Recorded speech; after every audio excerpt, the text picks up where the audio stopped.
Fire force के सबसे मजबूत पात्रों में से एक, लेकिन उसके पास अत्यधिक गति और असाधारण प्रतिक्रिया क्षमता भी है। जबरदस्त शारीरिक शक्ति और सहन शक्ति। अपने बचपन के प्रशिक्षण के दौरान उसने जो अन्य विशेषताओं को प्राप्त किया, उनमें आइदो मार्शल आर्ट्स के साथ हाथ से मुकाबला करने में महारत थी। उसने हिस्टेरिकल स्ट्रेंथ में भी महारत हासिल की और जहर विकसित किया। प्रतिरोध। यदि इस श्रृंखला में कोई पूर्ण पैकेज है तो वह बेनिमारू है।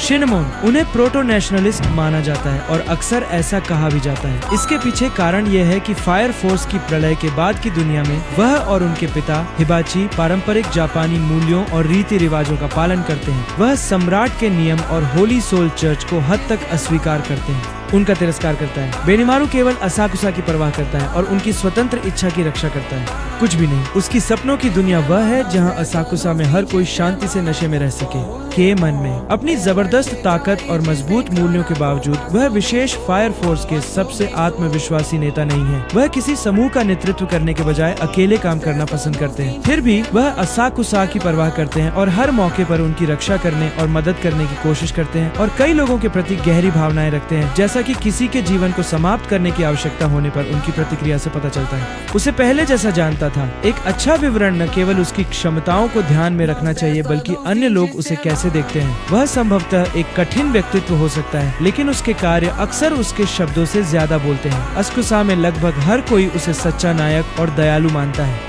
चरित्र। अग्निबल के अन्य सदस्य उनका सम्मान करते हैं और उन्हें एक मार्गदर्शक के रूप में देखते हैं, भले ही वह अभी युवा है। मार्गदर्शक पहलू कुछ मामलों में वास्तविक रूप लेता है, जैसे उन्होंने शिनरा और आर्थर को प्रशिक्षित किया, यह साबित करते हुए कि वह सक्षम है। शिक्षक। एक ही समय में उसकी असामान्य शक्तियाँ डर और श्रद्धा दोनों उत्पन्न करती हैं। कणों ने उसकी तुलना भगवान कागुत्सुची से की, जिस तरह वह अपनी आग को नियंत्रित करता है और हर चीज में महारत हासिल करता है।